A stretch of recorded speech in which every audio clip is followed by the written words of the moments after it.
Dear students, related to impending motion, let us solve a problem in this lecture video. Determine the necessary force P acting parallel to the plane to cause motion to impend. Take mu, that is coefficient of friction, as 0.25 between the objects and the floor.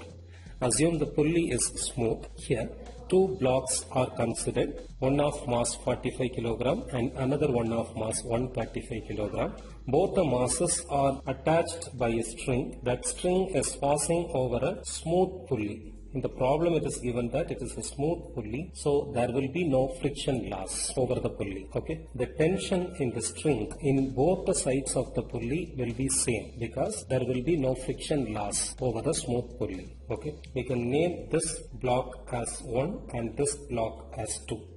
In the problem, it is asked to calculate the necessary force P to cause impending motion to these blocks 1 and 2. Okay, we can solve this problem by drawing free body diagrams for the force components acting on both the blocks 1 and 2. Okay, first we can consider all the forces acting on block 2. Block 2 is connected with block 1 through this string. So along this string there will be a tension force T. When block 1 experiences impending motion due to this load T, the direction of motion of block 1 will be along the direction of force P. At that time, the motion of block 2 will be along this direction.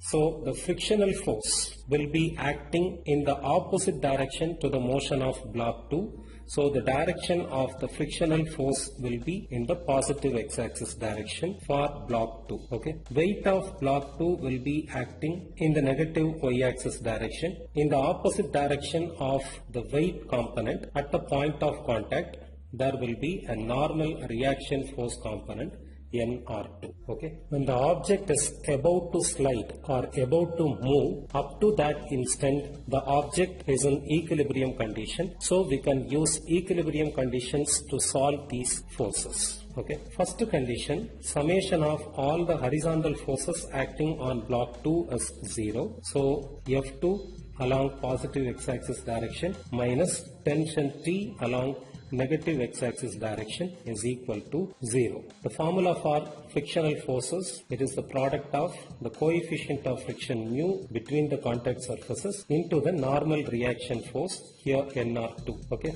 Here coefficient of friction between the blocks and the floor is same and its value is given in the problem as 0.25. This is F2 minus T is equal to 0. Mu value is 0.25 into NR2 minus T is equal to 0. So simply T is equal to 0.25 NR2. We can keep this as equation 1. Okay. Now considering all the vertical forces acting on block 2, the second equilibrium condition is summation of all the vertical forces acting on an object is equal to 0 for equilibrium condition. Here the vertical component NR2 acting along the positive y-axis direction and the weight component W2 acting along the negative y-axis direction minus W2 is equal to 0. So NR2 is equal to W2.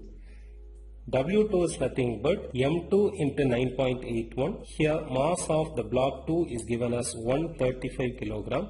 So W2 is 135 into 9.81, that is 1324.35 Newton.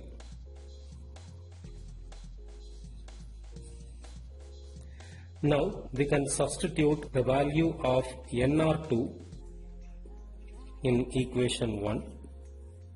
T is equal to 0.25 into NR2. NR2 value is 1324.35.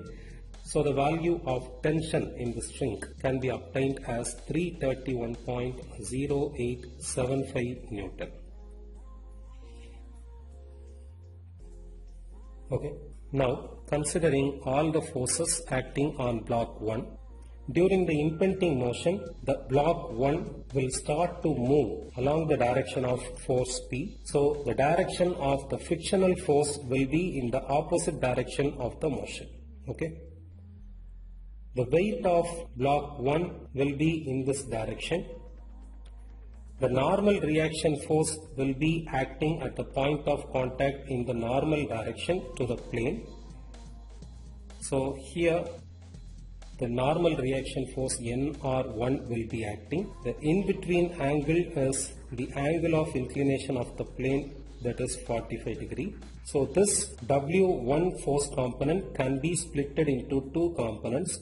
One along the adjacent side of this angular inclination, W1 cos 45 degree, and one along the vertical direction, that is W1 sin 45 degree.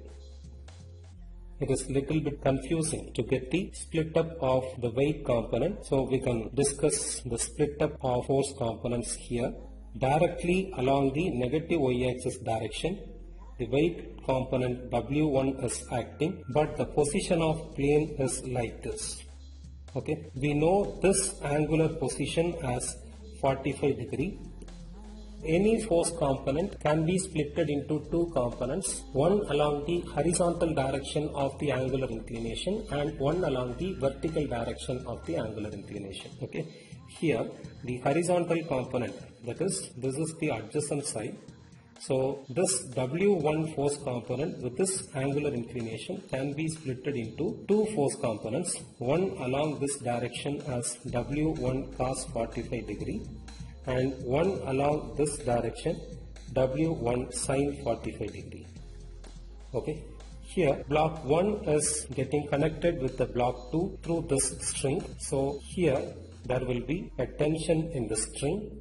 That force should also be considered in the analysis. Okay. Now the object 1 is located on an inclined plane. So for equilibrium condition, summation of all the forces acting along the inclined plane should be equal to 0.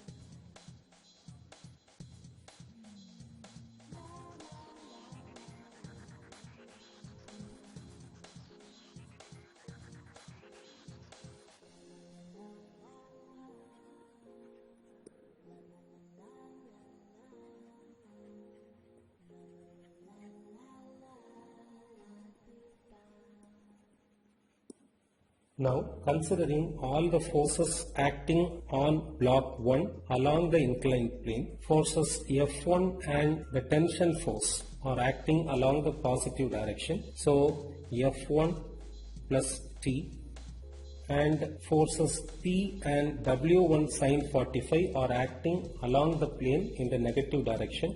So, minus P minus W1 sin 45 degree is equal to 0.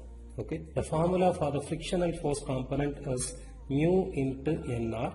Here this is Nr1 plus tension acting in the string has been calculated in the previous step as 331.0875 minus P minus W1 sin 45. W1 is mass of block 1 into 9.81. Mass of the block 1 is given as 45.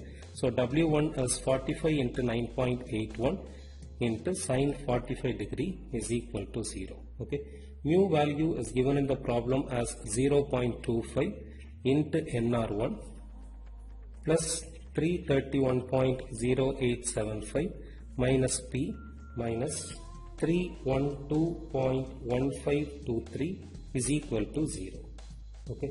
This will be 0.25 Nr1 minus P plus 18.9352 is equal to 0. This can be simplified to be P minus 0.25 Nr1 is equal to 18.9352.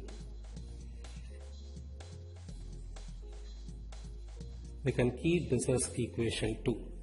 Now we can consider the second equilibrium condition for the forces acting on an inclined plane, that is summation of all the forces acting perpendicular to the inclined plane is equal to 0. Okay. Here, the force component NR1 is acting normal to the inclined plane in the positive direction. So, NR1, and this W1 cos 45 degree force component is acting normal to the inclined plane in the negative direction. So, minus W1 cos 45 degree is equal to 0. Okay. W1 as M1 into 9.81. M1 value is 45 into 9.81 into cos 45 degree is equal to 0. So we can get the value of NR1 as 312.1523 Newton. We can substitute the value of NR1 in equation 2.